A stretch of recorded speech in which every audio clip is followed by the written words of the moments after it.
नमस्कार सगळ्यांना, मी नीरज गोस्वामी. तुला जपणार आहे या शोमध्ये मी अथर्वची भूमिका करत आहे, अथर्व रामपुरे. तर अथर्व म्हणून अथर्वची जी बायको आहे तिला जाऊन 1 वर्ष झालं आहे. एका ॲक्सिडेंटमध्ये गेली आहे ती. तर एकतर अथर्वने त्याचं लाईफ पार्टनर जे आहे ते गमावलं आहे एका ॲक्सिडेंटमध्ये, आणि त्या ॲक्सिडेंटबद्दल त्याला 100% माहिती नाही आहे नेमकं काय झालं. तर ती एक कोंडी आहे आयुष्यातली. काही कारणांमुळे त्याची जी मुलगी आहे वेदा, ती अथर्वशी बोलत नाही आहे आई गेल्यापासून. तर ह्याला कळत नाही की नेमकं झालं काय, का ती बोलत नाही आहे. तो एक दुःख वेगळा आहे. बायको गेल्याचं दुःख वेगळं आहे. आणि या जखमेचं काय उपचार आहे, काय सोल्युशन आहे, ते त्याला काही कळत नाही. तर अशी या अथर्वची एक मोठी कोंडी आहे, एक मोठी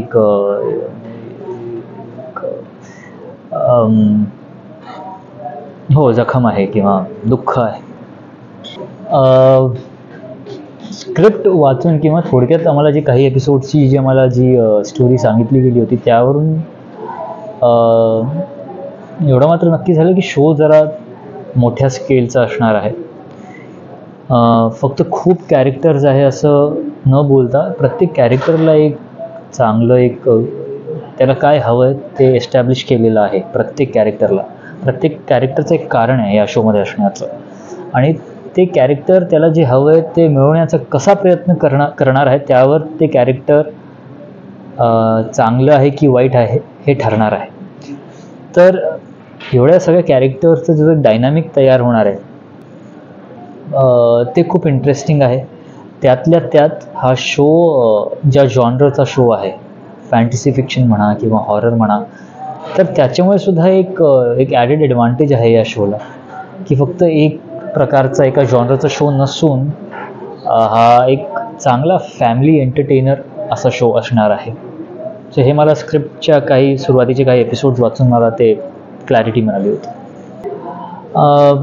बऱ्याचदा आपण जेव्हा एक हॉरर शो बघतो किंवा एक फॅन्टसी फिक्शन शो बघतो तर त्यात फक्त हॉररचे एलिमेंट्स जास्त असतात, बाकीच्या गोष्टींकडे दुर्लक्ष केलं जातं. किंवा फॅन्टसी फिक्शन आहे त्यामुळे बऱ्याच गोष्टी आपण लॉजिकली त्याकडे लक्ष दिलं जात नाही. पण हा शो नवल ह्यासाठी आहे किंवा इंटरेस्टिंग मला तरी ह्यासाठी वाटलं की एकतर ज्या प्रकारचा जॉनर आहे फॅन्टसी फिक्शन किंवा हॉरर, तो हॉरर दाखवण्यासाठी किंवा ती फॅन्टसी फिक्शन दाखवण्यासाठी ज्या प्रकारचं VFX वापरलं गेलं आहे, तिकडे प्रोमो बघून तुम्हाला कळेल की खूप मेहनत केली गेली आहे. खूप मेहनत करून म्हणजे चांगल्या क्वालिटीचा, उत्तम क्वालिटीचं VFX किंवा टेक्निशियन्स वापरले गेलेले आहेत. आणि त्यातल्या त्यात तुम्ही जरी तुम्ही ह्या गोष्टी बाजूला ठेवल्यात की VFX आहे, हॉरर आहे, तरी एक स्टोरी म्हणून खूप दमदार ही एक स्टोरी आहे. फॅमिली ड्रामा आहे. प्रत्येक कॅरेक्टर खूप चांगल्यापणे डिटेल्डपणे लिहिलं गेलेलं आहे. तर त्यामुळे हा शो एक कम्प्लीट एंटरटेनर असणार आहे. तर त्या शोची ही USP, हे कॉम्बिनेशन जे आहे हे USP असणार आहे. तर हे एक मात्र बऱ्याच ठिकाणी इधर प्रोडक्ट विकला जातो किंवा बऱ्याच ठिकाणी फक्त सर्व्हिस विकली जाते. मला असं वाटतं की नट म्हणून ही एक मात्र अशी फील्ड आहे जिकडे नट प्रोडक्ट असतो, ॲक्टर प्रोडक्ट असतो, आणि त्याला त्याची सर्व्हिस विकायची असते ॲक्टिंग म्हणून. तर फक्त प्रोडक्ट चांगला असेल आणि सर्व्हिस चांगली नसेल तरी फ्लॉप आहे. फक्त सर्व्हिस चांगली असेल आणि प्रोडक्ट चांगला नसेल तरी ते फ्लॉप. त्यामुळे हे प्रोडक्ट तुम्ही जे विचारलं, फिट राहणं खूप गरजेचं आहे. तुमची काय शेप आहे, काय फिटनेस आहे त्याप्रमाणे तुम्हाला रोल्स ऑफर केले जातात. आज जर मी असं जाडा जरी झालो तरी मला रोल्स येणार नाही असं नाही आहे, पण ज्या प्रकारचे रोल्स येतील त्याला काहीतरी लिमिटेशन येणार आहे. तर फिटनेस प्राधान्य आहेच, प्रायोरिटी आहेच.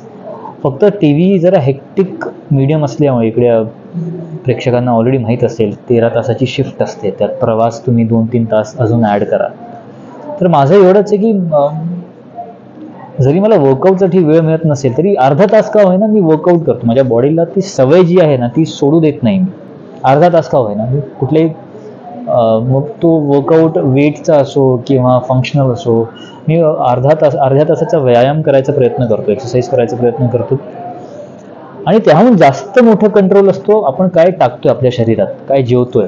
तर जरी वर्कआउट माझ्या कंट्रोलमध्ये नसेल because of the schedule, hectic schedule किंवा रुटीनमुळे, तरी मी जे खातो त्याकडे मग मी जरा जास्त लक्ष देतो. फक्त जर माझं वर्कआउट खूप रेग्युलरली असेल तर मी इकडे जरा दुर्लक्ष करतो, म्हणजे हव्या त्या गोष्टी मी खाऊ शकतो. आता शूट सुरू झाल्यानंतर मला वर्कआउटला जर वेळ मिळाला नाही तर मी फक्त माझ्या जेवणाकडे जरा जास्त लक्ष देणार. त्या प्रकारे मी माझी फिटनेस मेंटेन करतो. अत्यंत मेहनत, वेळ, समजूतदारपणा घेऊन तयार केलेला शो आहे. झीची टीम बराच वेळ या शोवर काम करत आहे. आम्ही सुद्धा बराच वेळ रिहर्सलच्या निमित्ताने, रिडिंगच्या निमित्ताने बराच वेळ आम्ही ऑलरेडी स्पेंड केलेला आहे.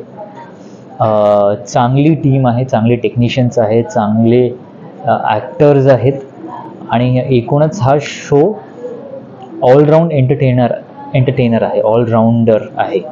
तर तुम्हाला या शोमधनं फक्त आणि फक्त एंटरटेनमेंट मिळणार आहे याची मी तुम्हाला खात्री देतो. त्यासाठी सुरुवातीला फक्त तुमची साथ हवी आहे, तुमचा विश्वास हवा आहे. सुरुवातीचे काही एपिसोड्स बघायचा प्रयत्न करा, बघा आणि त्यानंतर आय एम शुअर ज्या प्रकारे शूट केलं गेलेलं आहे, जी स्टोरी आहे ती आपोआप तुम्हाला ओढून घेणार आहे. तर तुला जपणार आहे पाहायला विसरू नका. मंडे टू सॅटर्डे 10:30 वाजता फक्त झी मराठी.